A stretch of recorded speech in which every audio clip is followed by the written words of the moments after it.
नमस्कार दोस्तों, स्वागत है आपका शिवम कास्ट में। अप्रैल 2026 नोएडा का फेज़ 2 आग लगी हुई है, गाड़ियां जल रही हैं, आंसू गैस छोड़ी जा रही हैं। पूरे शहर में 45,000 से ज़्यादा वर्कर्स सड़क पर हैं और उनका एक ही सवाल है, 12 घंटे काम करो, मिलते हैं सिर्फ 12,000 रुपये। क्या ये इंसाफ है? मैं बात कर रहा हूं दोस्तों, जो नोएडा में वर्कर्स प्रोटेस्ट हो रहे हैं। अब मैं तुमसे पूछ रहा हूं, क्या ये सिर्फ फैक्ट्री वर्कर्स की लड़ाई है या ये तुम्हारी भी लड़ाई है? बीपीओ में बैठे हुए तुम्हारे दोस्त, केपीओ में रात को शिफ्ट करने वाली लड़की, 15 से 18,000 में अपनी डिग्री बेच देने वाला जेनजी फ्रेशर, सब एक ही खेल के मोहरे हैं। आज की वीडियो में हम समझेंगे नोएडा का सच, बीपीओ और केपीओ का एक्सप्लॉयटेशन सिस्टम और जेनजी की वो बड़ी गलती जो पूरे मार्केट को नीचे खींच रही है। शुरू करते हैं नोएडा से। ये सिर्फ एक दिन की बात नहीं थी, ये 4 दिन की थी। 4 दिन की आग, और ये आग भड़की कैसे? एक खबर से। हरियाणा ने अपनी मिनिमम वेजेस एक झटके में 35% से बढ़ा दी, 14,000 से 19,000 रुपये। नोएडा के वर्कर्स जो उसी तरह की फैक्ट्री में उसी तरह का काम करते हैं, उनका एक ही सवाल था, हम हरियाणा बॉर्डर के उस तरफ होते तो शायद 1,000 रुपये ज़्यादा मिलते। तो क्या हमारी मेहनत सस्ती है? और इसी सवाल ने सड़कों को भर दिया। वर्कर्स की मांगे क्या थी दोस्तों? पहली, सैलरी बढ़ाओ। अभी मिल रहा था 13 से 15,000 रुपये, वो मांग रहे थे कम से कम 20,000 रुपये पर मंथ। दूसरा, 12 घंटे की जगह 8 घंटे की शिफ्ट। तीसरा, ओवर टाइम का डबल रेट। चौथा, बोनस टाइम पर दो। पांचवा, सेफ्टी ठीक करो। छठा, एरियर्स और बकाया दे दो। ये मांगे नई नहीं थी, सालों से पेंडिंग थी, बस किसी ने सुनी नहीं। एक महिला वर्कर लक्ष्मी का इंटरव्यू आया, वो कह रही थी सैलरी कम है, सब कुछ महंगा है, 20,000 दो वरना आंदोलन जारी रहेगा। और साथ में ये भी कह रही थी कि पीसफुल प्रोटेस्ट के बावजूद भी वर्कर्स को मारा गया। एक और वर्कर ने बताया, 12 घंटे शिफ्ट करता हूँ, मिलते हैं 12,000। कंपनी ने 300 रुपये रेज दी। 300 रुपये, जब सिलेंडर ही 300 रुपये से ज़्यादा महंगा हो गया तो मैं क्या करूँ दोस्तों?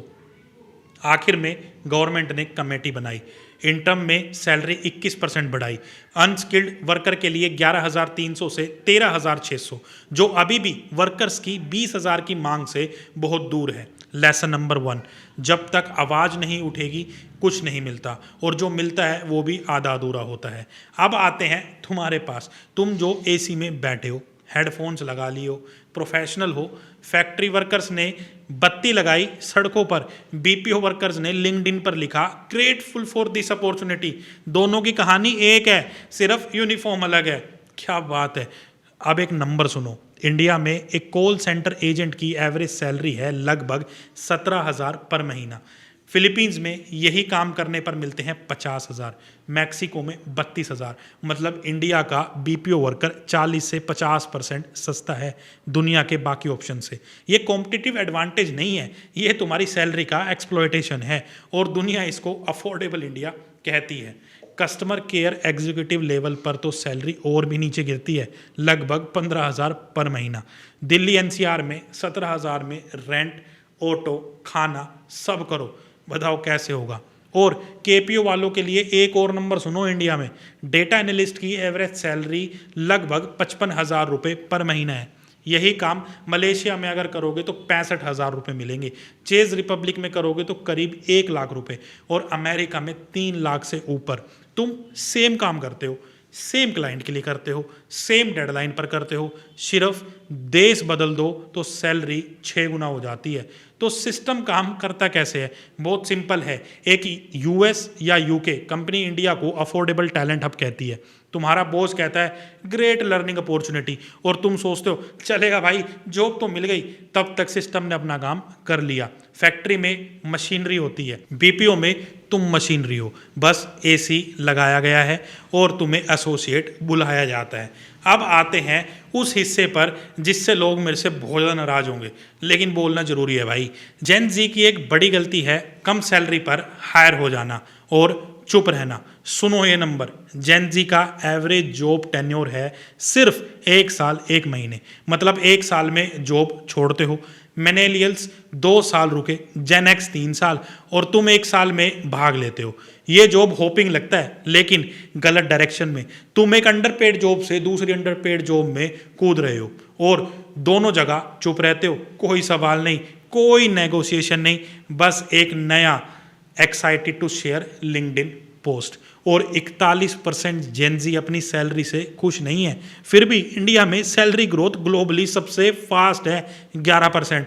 तो पैसा आ कहाँ से रहा है भाई? सिस्टम में तो आ रहा है, लेकिन हाथ तक नहीं पहुंच रहा, क्योंकि इन्फ्लेशन और कॉस्ट ऑफ लिविंग उसे पहले ही पकड़ लेते हैं। जेनजी की 3 सबसे बड़ी गलतियां मैं आपको बताता हूं। पहली गलती, एक्सपीरियंस के लिए काम करोगे।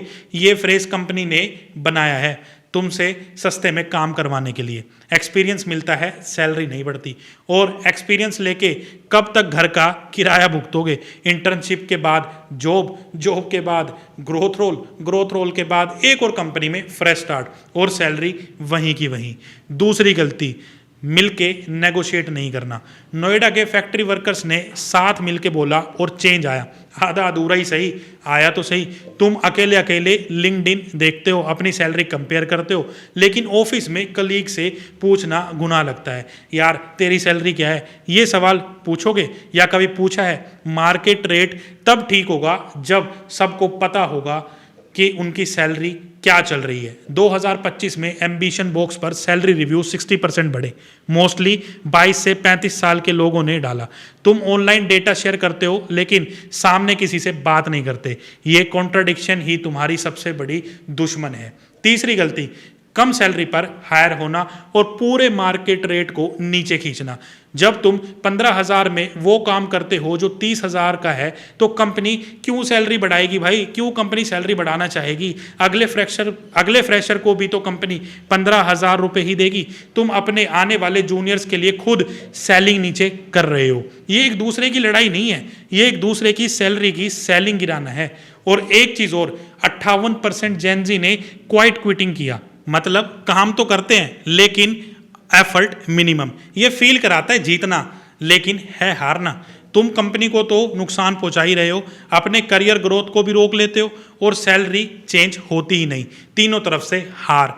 सिस्टम कैसे तोड़ोगे? तो क्या करना चाहिए? क्या सब नोएडा की तरह सड़कों पर आए? जरूरी नहीं है, लेकिन कुछ चीजें हैं जो तुम्हें कल से शुरू करनी चाहिए। पहला काम, अपनी सैलरी बताओ। हाँ, हर किसी को नहीं, लेकिन अपने करीबी लोगों को, कलीग को, दोस्त को। 85% जेनजी उन कंपनीज में अप्लाई ही नहीं करते जिनकी सैलरी लिस्टेड नहीं होती। ये सही है, लेकिन इससे ज़्यादा जरूरी है कि तुम अपनी करंट सैलरी दूसरों को बताओ। मार्केट रेट तब ही सही होगा जब ट्रांसपेरेंसी होगी। दूसरा काम, कलेक्टिव वॉइस बनो। आईटी और आईटीज सेक्टर में यूनियंस हैं, उनके बारे में जानो, ज्वाइन करो। और यूनियन नहीं तो अपने कलीग्स के साथ मिलके एक कॉमन पोजीशन लो। अकेले रेज मांगने वालों को कंपनी भाई सुनती ही नहीं है। देश को पुलिस सुनती है जब 45,000 लोग सड़कों पर आते हैं। तीसरा काम, डेटा लेके जाओ नेगोशिएशन में। Ambition box, glass door, LinkedIn salary, ये सब टूल्स हैं। नेक्स्ट, रिव्यू पर मत जाओ सिर्फ, सर प्लीज रेज दो। लेकर जाओ डाटा। कहो सर मेरे रोल का मार्केट रेट इतना है, मैं उतने पर हूं। ये गैप क्लोज करो। नंबर दिखता है मैनेजर को, फीलिंग्स नहीं दिखती। फोर्थ काम जो आप कर सकते हो, लेबर लॉज पढ़ो। नवंबर 2025 में 4 नए लेबर कोड्स इंप्लीमेंट हुए। क्या तुम जानते हो ये तुम्हें कैसे इफेक्ट करते हैं? ओवर टाइम रूल्स, काम के घंटे, पीएफ, ग्रेजुटी, ये सब तुम्हारा हक है। पढ़ोगे नहीं तो मानोगे कैसे? नोएडा की सड़कों पर जो आग लगी वो सिर्फ गरीबों की नहीं थी, वो एक पूरे सिस्टम की नाकामयाबी थी।